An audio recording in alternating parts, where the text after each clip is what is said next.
Airspace over Lake Michigan in the American Midwest was briefly closed for defence activities this morning, folks. The abrupt announcement triggered concerns. Another Chinese spy balloon was spotted over the US, but the FAA has not released any more details. So for the details that we know so far, let's go to our Washington correspondent, Annelise Nielsen. She's live in DC. So Annelise, what more can you tell us here? Well, we are starting to get a little more information around what exactly happened this afternoon, and it looks like it was a very quick military operation. We have the Michigan representative who's now tweeted out about the incident, saying, "I've been in contact with DoD regarding operations across the Great Lakes region today. The US military's decommissioned another object over Lake Huron. I appreciate the decisive action by our fighter pilots. The American people deserve far more answers than we have."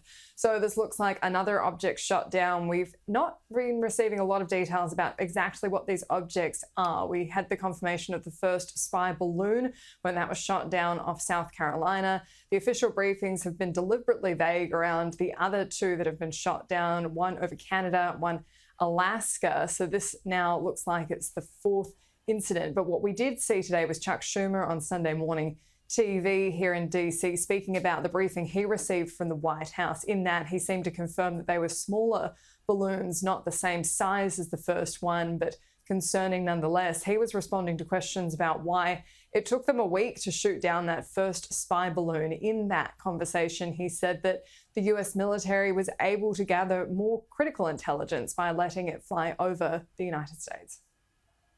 The first balloon, there was a much different rationale, which I think was the appropriate rationale. We got enormous intelligence information from surveilling the balloon as it went over the United States. Didn't the Chinese get enormous intelligence as well? Well, they could have been getting it anyway, but we have to know what they're doing. Pete, this is an ongoing saga for the US government. They're clearly acting a lot quicker now that this has become a persistent problem, but this is going to plague the White House administration, especially with Republicans hot on their heels in Congress. The other concern, of course, is security around the Super Bowl, major event happening today in America. As you said before, biggest sporting event on the US calendar.